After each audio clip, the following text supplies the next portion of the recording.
Ya,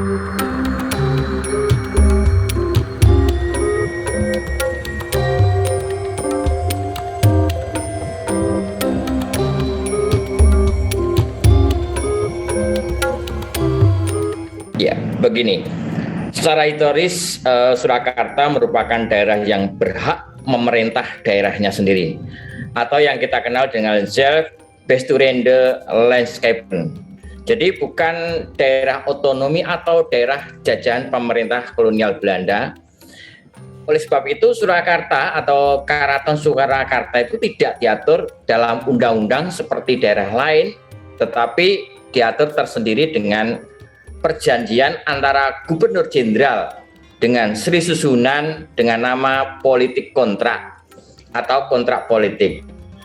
Di Keraton Surakarta dalam hal ini dengan government ada dua macam kontrak politik, yaitu yang pertama disebut dengan long kontrak atau kontrak panjang. Kontrak panjang itu hanya berlaku untuk Kasunanan Surakarta, yaitu tentang kesetaraan kekuasaan antara kerajaan asli Indonesia dengan Belanda. Dan yang kedua disebut dengan Korte Verklaring atau pernyataan pendek atau kontrak pendek, yaitu tentang pengakuan atas kekuasaan Belanda. Dan untuk Karaton Surakarta ini masuk ke dalam long kontrak. Sebagai contoh bahwa dahulu ada beberapa daerah atau tanah-tanah di Kagungan Dalem pada masa Pakubuwono II ini disewa oleh Gubernur antara lain Cianjur, Bandung, ada Sumedang, ada Pekalongan, Kendal, Pati, Lasem, Tuban, Lumajang, dan Pamekasan. Kemudian pada masa Pakubuwono ke-6, Gubernur juga menyewa tanah di daerah Kediri, Nganjuk, Caruban, Jogorogo, Panjer, Duolo, dan Gowong. Namun Gubernur juga pernah mengajukan sewa tanah di Bagelen, tapi selalu ditolak oleh Pakubuwono ke-6.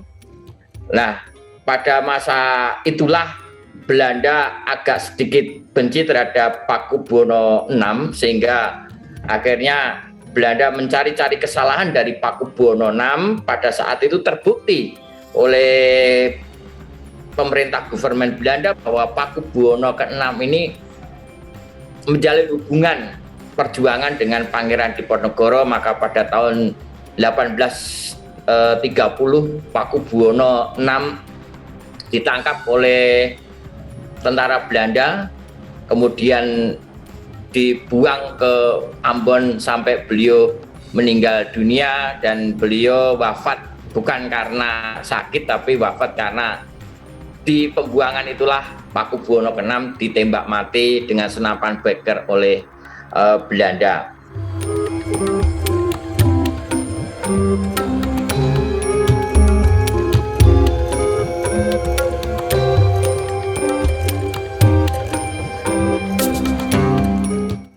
Kemudian setelah Pakubuwono ke-6 berlanjut Pakubuwono ke-7, ke-8, ke-9, ke-10, ke-11, dan ke-12 sampai masa pendudukan Jepang. Surakarta tetap dipertahankan sebagai daerah istimewa dengan sebutan Kochi. Dan pada saat persiapan kemerdekaan dalam rapat PPKI nantinya pasca kemerdekaan Indonesia, Karaton Surakarta tetap dijadikan sebagai daerah istimewa.